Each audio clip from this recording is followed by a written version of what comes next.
1990 দশকের শেষের দিকে কোস্টারিকাতে একটা অদ্ভুত ঘটনা ঘটে। একটা স্থানীয় অরেঞ্জ জুস কোম্পানি প্রায় 1000 ট্রাক ভর্তি কমলালেবুর খোসা এমন একটা জমিতে ফেলে দেয় যেটা সম্পূর্ণরূপে অনুর্বর ছিল আর ন্যাশনাল পার্কের ভেতরে উপস্থিত ছিল। পরিবেশ দূষণের কথা ভেবে স্থানীয় বাসিন্দারা অভিযোগ জানায় এবং কেস করে। কিছুদিন পরে সেই প্রজেক্টটা বন্ধ হয়ে যায় আর মানুষ এই ব্যাপারটা ভুলে যায়।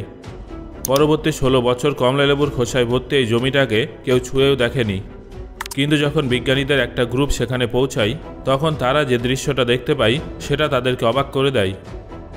আচ্ছা, তারা কী এমন দেখেছিলেন যেটা তাদেরকে চমকে দিয়েছিল? সেই উত্তরটা জানার জন্য এই ভিডিওটা শেষ পর্যন্ত অবশ্যই দেখুন। তাহলে চলুন শুরু করা যাক। একটা নতুন শুরুর আশা। এখন আমি আপনাদের যে জমিটার কথা বলছি সেই জমিটার কাহিনী অনেক পুরনো। উত্তর পশ্চিম কোস্টারিকাতে এমন একটা জায়গা আছে যার নাম এরিয়া দ্য কনজারভেশন গুয়ানাকাস্ট। এই ন্যাশনাল পার্কটা বিভিন্ন প্রজাতির প্রাণী আর গাছপালার জন্য বিখ্যাত, কিন্তু সেই সময়ের প্রত্যেকটা অংশ এত সবুজ আর সুন্দর ছিল না। অনেক বছর আগে পার্কের জমিকে গবাদি পশুপালনের চারণভূমি বানিয়ে দেওয়া হয়েছিল, কিন্তু অতিরিক্ত পশুচারণের ফলে ঘাস শেষ হয়ে যায়, মাটির শক্তিও দুর্বল হয়ে যায় আর গাছপালা ধীরে ধীরে উধাও হয়ে যায়। শেষ পর্যন্ত শুধুমাত্র শুষ্ক এবং শক্ত জমিটাই থেকে যায়, যেখানে সে হয়ে কিছুই ফলত না। এমন অনুর্বর জমিতে পুনরায় জঙ্গল দাঁড় করানো খুবই কঠিন ছিল। বড় পরিসরে এটা প্রায় অসম্ভব কাজ ছিল। তবে জটিল পরিস্থিতির মধ্যে একটা ক্ষীণ আশার আলো ছিল। সেই সময় দুজন অভিজ্ঞ ইকোলজিস্ট ড্যানিয়েল জানজেন এবং উইনি হালওয়াচ এখানে আসেন। তারা ইউনিভার্সিটি অফ পেনসিলভেনিয়ার সঙ্গে যুক্ত ছিলেন এবং দীর্ঘ কয়েক বছর কোস্টারিকা সেই ন্যাশনাল পার্কে পুনরায় সতেজ ও সবুজ করে তোলার চেষ্টা করছিলেন। যদিও তারা এটা ভালোভাবে বুঝে গিয়েছিলেন যে এই কাজটা যদি দীর্ঘদিন ধরে চালিয়ে যেতে হয় তাহলে তার জন্য কম খরচ সাপেক্ষ কোনো উপায় খুঁজে বের করতে হবে। অদ্ভুতভাবে সেই সুযোগটা নিজে থেকেই তাদের কাছে এসেছিল। সেই সময় পার্কের থেকে কিছুটা দূরে একটা নতুন অরেঞ্জ জুস কোম্পানি ডেল অরো কাজ শুরু করেছিল। এটা তো আপনারা সবাই জানেন যে অরেঞ্জ জুস তৈরি করতে প্রচুর পরিমাণে আবর্জনা তৈরি হয়। প্রত্যেক দিন কোম্পানি হাজার হাজার কমলালেবুর জুস তৈরি করত, যার ফলে খোসাগুলো আবর্জনা রূপে জমা হতো। কোম্পানি তাদের এই আবর্জনার হাত থেকে মুক্তি পাওয়ার জন্য একটা সহজ উপায় খুঁজছিল। তখন জানজের এবং হালওয়াচের মাথায় একটা দারুণ আইডিয়া আসে। তারা ভাবেন যে আবর্জনাটা তো মাটিকে পুনরায় উর্বর করে তোলার জন্য ব্যবহার করা যেতে পারে, কিন্তু এই আইডিয়াটা একটা বড় সমস্যার সৃষ্টি করেছিল। তাদের এই সিদ্ধান্তের পর 1996 সালে তারা একটা ডিল করে। ডেল অরোকে 3 হেক্টর অনুর্বর জমিতে আবর্জনা ফেলার সম্মতি দেওয়া হয়। এই প্রজেক্টে এক ধরনের বোঝাপড়া ছিল যেখানে উভয় পক্ষেরই লাভ ছিল। কোম্পানি তাদের আবর্জনা কোনো খরচ ছাড়াই অন্যত্র রেখে দেওয়ার উপায় খুঁজে পেয়ে যায়। অন্যদিকে পার্কের মাটি উর্বর করার জন্য জৈব পদার্থের ব্যবস্থা হয়ে যায়।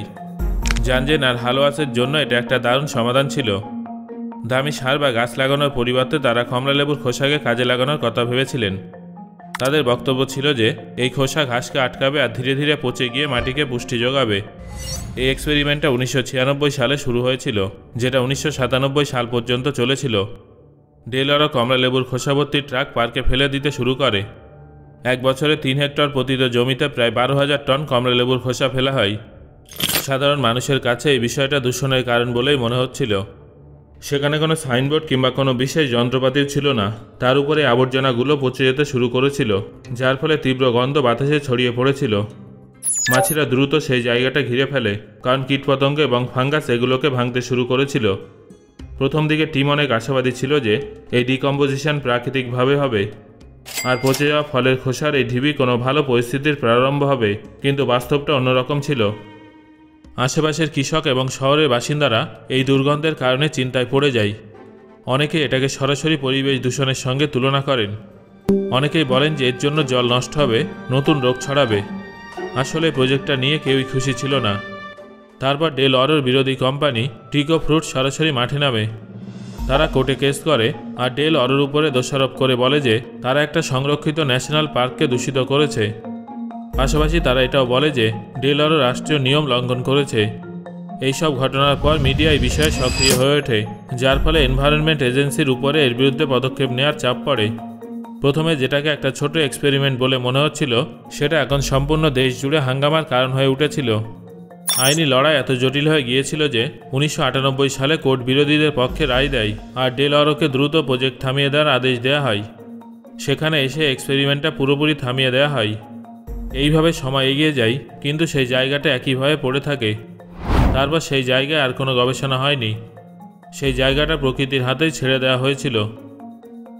তবে 15 বছর পর যে অবিস্মরণীয় পরিণতিটা দেখা যায় সেটা দেখে সবাই অবাক হয়ে যায়। 2013 সালে প্রিন্সটন ইউনিভার্সিটির একজন গ্র্যাজুয়েট স্টুডেন্ট ট্রপিক্যাল ফরেস্টের উপরে গবেষণা করছিলেন। সেই সময় সে পুরনো প্রজেক্টগুলো নিয়ে কাজ করতে গিয়ে একটা পুরনো পেপার খুঁজে পায়, যেখানে ড্যানিয়েল জানজেন এবং উইনি হালওয়াস লেখা ছিল। হ্যাঁ, তারা ছিল সেই ইকোলজিস্ট যারা একসময় এই প্রজেক্টটা শুরু করেছিলেন। সেই পেপারে হালকাভাবে এক্সপেরিমেন্টের কথা উল্লেখ ছিল, যেখানে লেখা ছিল যে প্রজেক্টটা বন্ধ হওয়ার পর কেউ সেখানে ফিরে যায়নি। এই ছোট বিষয়টা ওই ছাত্রটা মাথায় আটকে যায়। তার মনে প্রশ্ন ওঠে যে এতদিন পরে কি সেই জায়গাটায় কোনো গুরুতর পরিবর্তন হয়েছে। সে জানজেন এবং হালওয়াচের সঙ্গে যোগাযোগ করে, যারা তখনও কোস্টারিকাতে সক্রিয় ছিলেন। তারপর তারা সবাই একসঙ্গে মিলে সেই পুরনো জায়গাটা খুঁজে বের করার সিদ্ধান্ত নেন। শেষ পর্যন্ত যখন তারা সেই জায়গাটা খুঁজে পান তখন তারা অবাক হয়ে যান, কারণ সেই জায়গাটা তখন শুধুমাত্র ঘাসে ঢাকা ছিল না, বরং পুরোপুরি বদলে গিয়েছিল। যেখানে একসময় শুষ্ক পরিস্থিতি ছিল সেখানে এখন উঁচু উঁচু গাছ দাঁড়িয়েছিল, চারিদিকে সবুজ সতেজ হয়ে উঠেছিল, উপর দিয়ে পাখি উড়ে যাচ্ছিল।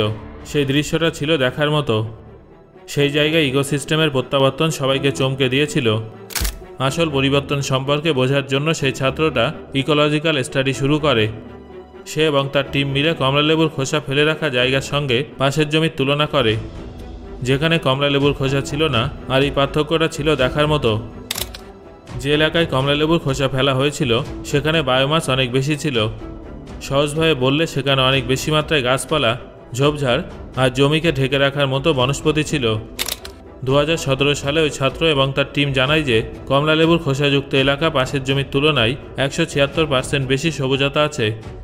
আর এগুলো কিন্তু কোনো যত্ন ছাড়াই হয়েছে। সেই জায়গার মাটি আগের তুলনায় অনেক বেশি উর্বর হয়ে গিয়েছিল। এত বছর পরেও সেখানে নাইট্রোজেন, ফসফরাস এবং কার্বনের মতো পুষ্টিগুণ ভরপুর মাত্রায় ছিল। তবে সবথেকে আশ্চর্যজনক ব্যাপার ছিল এই সম্পূর্ণ প্রক্রিয়াটা ইকোসিস্টেমকে সম্পূর্ণ বদলে ফেলেছিল। গাছপালা, কীটপতঙ্গ, পাখি এবং ছোট স্তন্যপায়ী প্রাণীরাও এই জায়গায় বসবাস করতে শুরু করেছিল। এর থেকে এটাই প্রমাণিত হয় যে সঠিক পরিবেশে আবর্জনাও কখনো কখনো চমৎকার করতে পারে। এখানে আপনাদের মনে প্রশ্ন আসতেই পারে যে এটা যদি এতই সহজ হয় তাহলে আবর্জনা দিয়ে বড় পরিসরে জঙ্গলকে সবুজ করে তোলার জন্য ব্যবহার করা হচ্ছে না কেন? এর উত্তর হলো এর জন্য অনেক দিকে খেয়াল রাখতে হবে। সব ধরনের আবর্জনা থেকে একই রকম ফলাফল পাওয়া যায় না।